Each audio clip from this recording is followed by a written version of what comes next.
ஆதவ் அர்ஜுன் அவர்கள் பேசிய கருத்தில் எனக்கு உடன்பாடு இல்லை. அவர் என்ன நோக்கத்தில் அதை சொன்னார் என்று எனக்கு விளங்கவில்லை.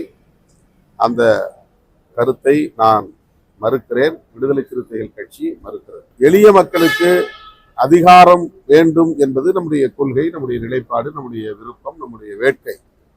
ஆனால் அது உடனடியாக சாத்தியமா என்றால் அதற்கான சூழல் தமிழகத்தில் இன்னும் கனியவில்லை என்பது என்னுடைய கருத்து. ஆகவே கட்சியின் முன்னணி தோழர்களோடு கலந்து பேசி கட்சியின் கட்டுப்பாட்டை கேள்விக்குள்ளாக்கக்கூடிய வகையில் ஆதவ் அவர்கள் பேசி வருகிறார் என்கிற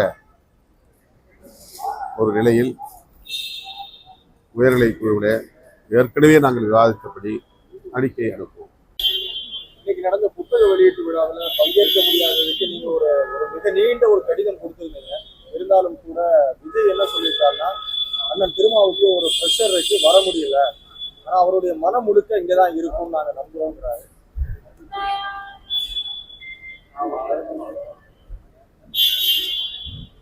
புரட்சியாளர் அம்பேத்கர் அவர்களின் நினைவு நாளான இன்று எல்லோருக்குமான தலைவர் அம்பேத்கர் என்கிற நூல் விகடன் பதிப்பகத்தாரால் வெளியிடப்பட்டிருக்கிறது. அந்த நூலை தமிழக வெற்றி கழகத்தின் தலைவர் திரு விஜய் அவர்கள் வெளியிட்டு புரட்சியாளர் அம்பேத்கர் அவர்களை பற்றி பேசியிருப்பது அம்பேத்கரின் கொள்கைகளை பின்பற்றக்கூடியவன் என்கிற முறையில எனக்கும் என்னை போன்றவர்களுக்கும் மகிழ்ச்சி அளிக்கக்கூடிய ஒன்று. புரட்சியாளர் அம்பேத்கர் அவர்கள் அனைவருக்குமானவர் என்று சொல்ல வேண்டிய ஒரு சூழல்தான் இன்றும் இந்த மண்ணில் நிலவுகிறது. அதனை இன்றைக்கு விஜய் அவர்கள் சுட்டிக்காட்டி பேசியிருப்பது பெருமை அளிக்கிறது. ஆனால் இந்த விழாவிலே நான் பங்கேற்க இயலாமல் போனதற்கு அவர் சொல்லுவதைப் போல எந்த அழுத்தமும் காரணமில்லை. நான் சுதந்திரமாக எடுத்த முடிவு. தொடக்கத்திலேயே விகடன் பதிப்பகத்தாரிடம் நான் இது குறித்து விளக்கி சொல்லி இருக்கிறேன்.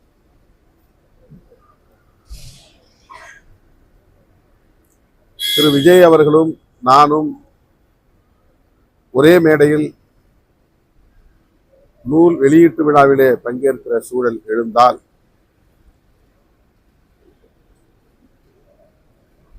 இதை வைத்து அரசியல் செய்யக்கூடிய சிலர் அல்லது அதற்கான செயல் திட்டத்தை வகுத்து காத்து கொண்டிருக்கிற சிலர் திரிபுவாதம் செய்வதற்கும் திசை திருப்புவதற்கும் வாய்ப்பு இருக்கிறது.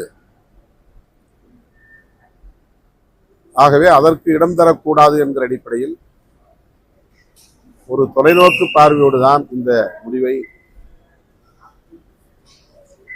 நான் எடுத்திருக்கிறேன் என்பதை அவர்களுக்கு விளக்கி சொல்லியிருக்கிறேன்.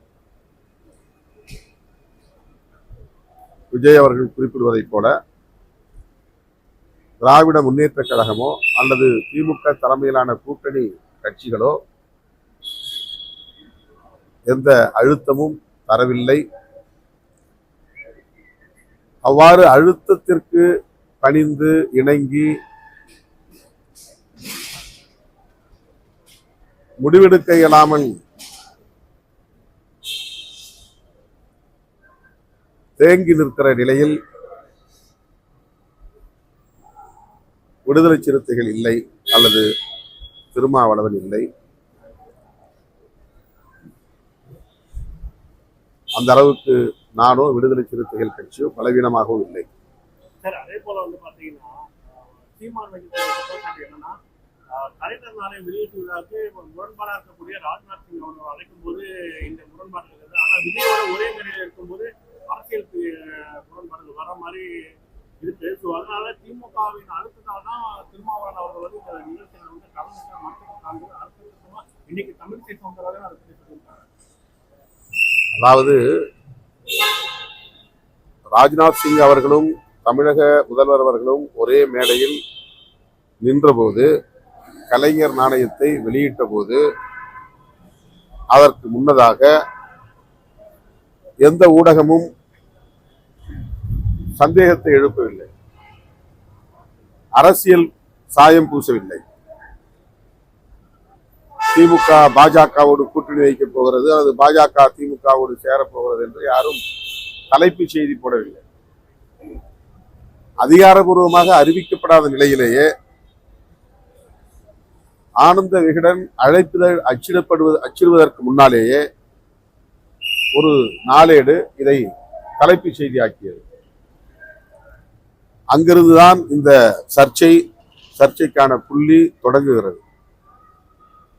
ஒரே மேடையில் திருமாவளவனும் விஜய் அவர்களும் நிற்கக்கூடாது என்று கருதியவர்கள், அல்லது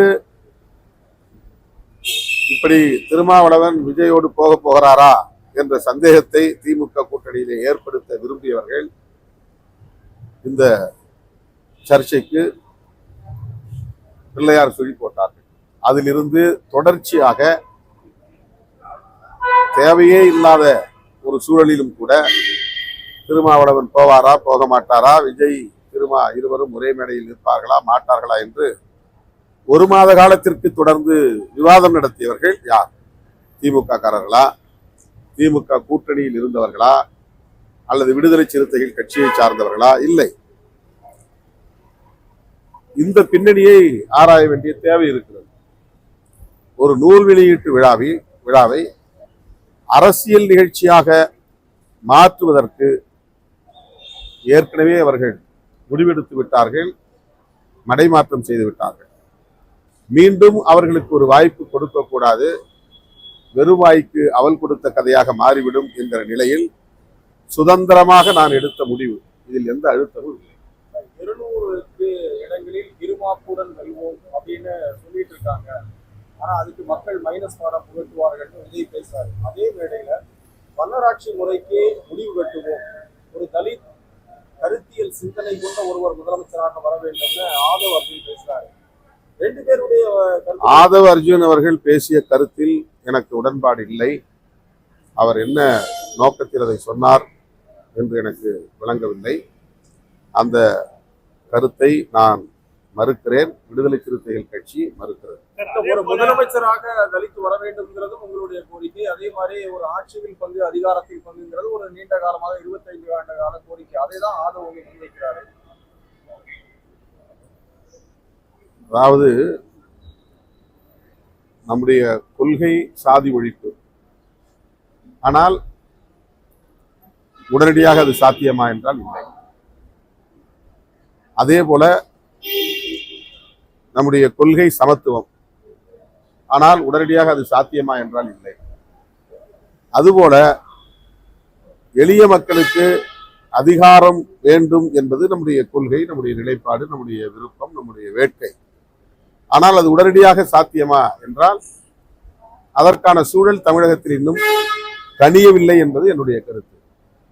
நாங்கள் ஏற்கனவே அந்த நிலைப்பாட்டை கொண்டிருக்கிறோம் என்பது உண்மைதான். 25 ஆண்டுகளுக்கு முன்னரே இதை நான் மேடைகளில் ஓப்பனார் அவர்களை வைத்துக் கொண்டு பேசியிருக்கிறேன். ஆனால் இன்னும் தமிழகத்தில் அதற்கான சூழல் உருவாகவில்லை என்பதுதான் யதார்த்தமான உண்மை. எனவே ஒரு இலக்கை நோக்கி நாம் பயணிக்கிற போது சாத்தியக்கூறுகளையும் கணக்கில் எடுத்துக்கொண்டுதான் திட்டமிட முடியும்.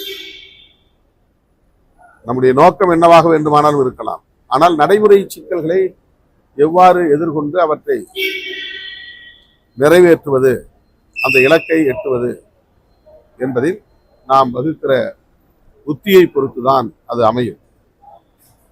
இப்போது ஆதவ அர்ஜுன் அவர்கள் சொல்லுவது நாங்கள் சொல்லுகிற அதே, அதாவது விடுதலை சிறுத்தைகள் தொடக்க காலத்தில் சொல்லுகிற அதே கருத்து தான் என்றாலும் கூட இன்றைய சூழலில் அது பொருத்தமில்லாதது என்பதை ஏற்கனவே நான் பதிவு செய்தேன். ஆதவ் அர்ஜுன் மீது நடவடிக்கை எடுக்கப்படும் கடந்த முறையே சொல்லியிருக்கீங்க. இந்த முறையும் அந்த மாதிரியான நடவடிக்கையோ விளக்கம் கேட்கப்படுமா இல்ல உறுதியான நடவடிக்கை? கட்டாயமாக உயர்நிலைக் குழுவில் ஏற்கனவே நாங்கள் விவாதித்தபடி அவருக்கு விளக்கம் கேட்டு நாங்கள் நோட்டீஸ் அனுப்புவோம். அவர் கட்சியில் முக்கியமான ஒரு பொறுப்பில் இருக்கிறார். ஒரு முன்னணி பொறுப்பு, அது துணை பொதுச் செயலாளர் என்பது. எடுத்தேன் கவித்தேன் என்று ஒரு நிலைப்பாட்டை நாம் இதுவரையில் யார் மீதும் எடுத்ததில்லை. ஆகவே கட்சியின் முன்னணி தோழர்களோடு கலந்து பேசி கட்சியின் கட்டுப்பாட்டை கேள்விக்குள்ளாக்கக்கூடிய வகையில் ஆதவ் அவர்கள் பேசி வருகிறார் என்கிற ஒரு நிலையில் உயர்நிலைக் குழுவிலே ஏற்கனவே நாங்கள் விவாதித்தபடி அறிக்கையை அனுப்புவோம். திருமாவளவன் இந்த நிகழ்ச்சிக்கு வராவிட்டாலும் கூட அவருடைய மனசு முழுக்க இங்கதான் இருக்குன்னு விஜய் பேசியிருக்காரு. மனசு அங்கதான் இருந்ததா? அவருடைய மனசு மேடையில் இல்லை, என்னை நோக்கியே இருந்திருக்கிறது என்று என்னால் புரிந்து கொள்ள முடிகிறது. அவர் அங்கே இருந்தாலும் நான் எங்கே இருக்கிறேன் என்று அவர் எண்ணிக்கொண்டே இருந்திருக்கிறார். அந்த நிகழ்ச்சியில் நான் கலந்து கொள்ளவில்லை என்பது அவருக்கு வருத்தம், ஒரு ஆதங்கம். அதனால் அவர் அவ்வாறு சொல்லியிருக்கிறார். மற்றபடி எனக்கு எந்த நெருடலும் இல்லை. நான் சுதந்திரமாக எடுத்த முடிவு, கட்சியின் நலன் கருதி, கூட்டணியின் நலன் கருதி, சனாதன சக்திகளின் சூழ்ச்சிக்கு பலியாகாமல் இருக்க வேண்டும் என்கிற உறுதிப்பாட்டோடு எடுத்த முடிவு. அதே போல இந்த வேங்கவேல் விஷயத்துல தற்பொழுது வரைய திராவிட பேசக்கூடிய அந்த விஷயத்துல எந்த ஒரு நடவடிக்கையும் எடுக்கவில்லை அப்படின்ற மாதிரி சொல்லியிருக்காரு. அதே போல நேற்று பாத்தீங்கன்னா பல்லாவரம் பகுதியில் விஷயத்துல 3 நபர்கள் இறந்திருக்காங்க. அதுல அமைச்சர் ராம்மோகன் மக்கள் மீதுதான் குடியிருப்பது போன்ற ஒரு மக்கள் வெளியேற்றிருக்காரு. ஆனா இது பாத்தீங்கன்னா முழுக்க நிர்வாகத்தோட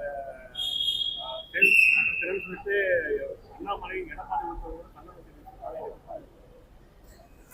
வேங்கவேல் பிரச்சனையை பொறுத்தவரையில் விடுதலை சிறுத்தைகள் கட்சி அடுத்தடுத்து பல போராட்டங்களை நடத்தி இருக்கிறது. தமிழக அரசுக்கு அது குறித்த கோரிக்கையை வைத்திருக்கிறது, அழுத்தம் கொடுத்திருக்கிறது. அதன் பிறகுதான் வழக்கமான போலீஸ் விசாரணை இல்லாமல் சிபிசிஐடி விசாரணைக்கு மாற்றப்பட்டது. சிபிசிஐடி விசாரணையில என்ன முன்னேற்றம் ஏற்பட்டிருக்கிறது என்பது குறித்து நாங்கள் முதல்வரிடத்தில் கேட்டிருக்கிறோம். அதில் சில தேக்கம் உள்ளதை எங்களுக்கு விளக்கியிருக்கிறார்கள். அதை மூடி மறைக்க வேண்டிய, குற்றவாளிகளை காப்பாற்ற வேண்டிய தேவை திமுகவுக்கோ அல்லது தமிழ்நாடு அரசுக்கோ இல்லை என்பதை எங்களிடத்தில் அதிகாரிகள் விளக்கியிருக்கிறார்கள். விடுதலை சிறுத்தைகள் மட்டும் இன்றி எல்லா கட்சியினரும் அதை பேச வேண்டும் என்பதுதான் எங்களுடைய எதிர்பார்ப்பும் கூட. வேங்கவேல் பிரச்சனை பற்றி விஜய் பேசுகிறார் என்றால் அதை வரவேற்க நாங்கள் கடமைப்பட்டிருக்கிறோம். ஆனால்